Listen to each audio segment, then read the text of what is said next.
namula, nahiya sa sarili niya, ang kahiyan. Ay, joke lang, Eric, ha. Pero, hindi, pag pinakota mo yung 6 digits na yun, sige, pwede mo makita tong pet ko. Anong gusto mo? Pet niya o pet ko? Ay, di ba kayo naiinis sa tugtog? Sa ano? Sige, hindi na nga ako mag-smile. Eric, mag-comment ka naman. Ganyan yan siya, guys. Tapos pang dating ako, wala siyang reply. Hindi ko alam kung trip niya. Ano, butiti, baka naman ang makikumuhi si Eric, ha? Uy, butiti, baka ang makikumuhi si Eric. Dahan-dahan ka dyan.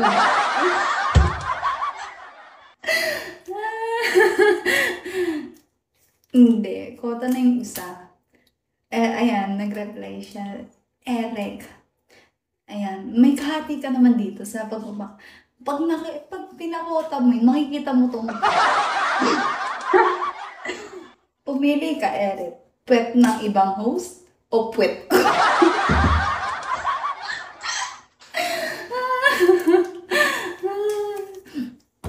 Hindi yan sa akin, guys.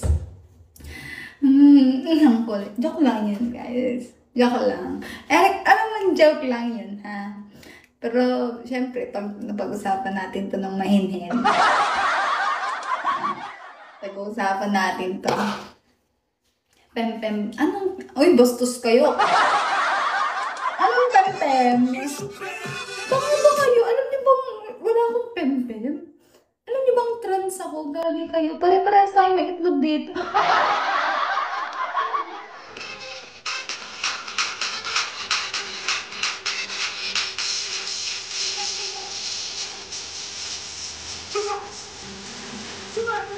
Thank you so much.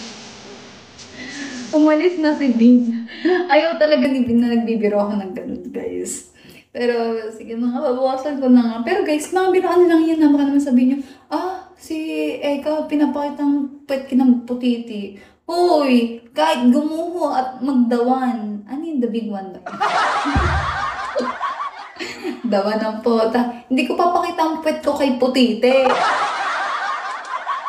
Pero pag binigyan niya ako ng 100,000, putiti! Kahit tae ko papakita ko sa'yo.